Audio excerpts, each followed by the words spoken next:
신축을 하기 위해서는 가장 기본적인 사업지, 즉 토지가 필요합니다. 일반 부동산 계약과 다르게 신축 토지 계약 시 반드시 포함해야 하는 사항이 있습니다. 구독과 좋아요는 여러분이 신축을 통해 건물주가 되는 지름길입니다. 약 2달 전에 60대 남편분과 아내분이 상담을 오셨습니다. 이분들은 은퇴를 하면서 가지고 있던 목동 아파트와 현금을 모아서 약 동작구에 60평 가까이 되는 토지를 매입해서 상가주택을 지어서 1층에는 상가를 넣고 2, 3, 4층에는 분리형 원룸을 1.5룸으로 넣고 마지막 5층에는 직접 거주할 집을 지으려고 주택을 매입했습니다. 하지만 토지 잔금을 치르고도 무려 5개월 동안 공사를 바로 들어가지 못했습니다. 계약 시 특약사항을 포함시키지 않아서 이런 결과를 얻었다고 합니다. 그 기간 동안 대출받은 이자 비용으로만 벌써 수천만 원 손해를 봐야만 했습니다. 여러분들은 이런 일이 발생하지 않도록 오늘 영상 꼭 끝까지 보시기 바랍니다. 부동산 매매 계약서는 누구나 본 적이 있습니다.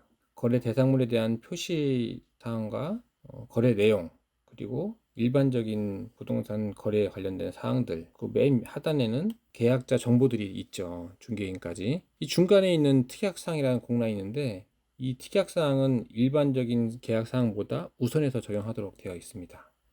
여기에 신축할 때는 반드시 포함되는 사항들이 있습니다.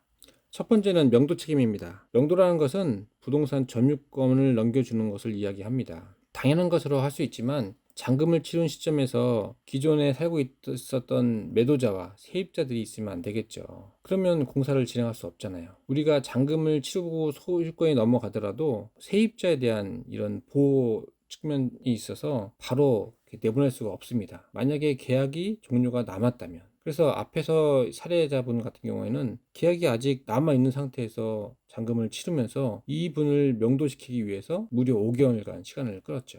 그리고 비용도 또 들어갔습니다. 그래서 반드시 매도자가 이 명도 책임을 다한다는 문구를 넣어야 됩니다. 그런 다음에 잔금을 치러야만 되겠죠.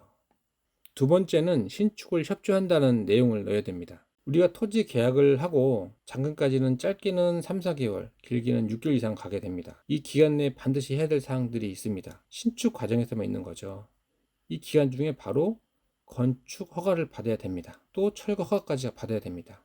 그러기 위해서는 그 당시 소유주, 즉 매도자의 협조가 필요한 거죠. 매도자의 이름으로 건축 허가와 철거 허가를 받고 잔금을 치르고 나서 그 명의를 변경할 수가 있습니다. 이렇게 되면 사업 기간을 무려 몇 개월간 줄일 수 있거든요. 반드시 신축에 대한 협조 사항을 명문화시켜서 넣어야 됩니다. 또 세 번째는 경계 측량입니다. 경계 측량, 사실은 이게 집을 그대로 사용한다면 기존 집을 이미 눈으로 봤기 때문에 문제가 없죠. 신축은 다릅니다. 내가 땅을 60평 계약했더라도 측량을 해서 만약에 다른 집이 내 토지 쪽으로 넘어와 있다면 내가 지을 수 있는 땅은 60평이 안 될 수도 있거든요. 현행 법에서는 이미 점유하고 있는 사람에 대한 권리를 인정하기 때문에 경계 측량을 통해서 만약에 계약한 면적과 다를 시에는 계약을 파기시킬 수 있다.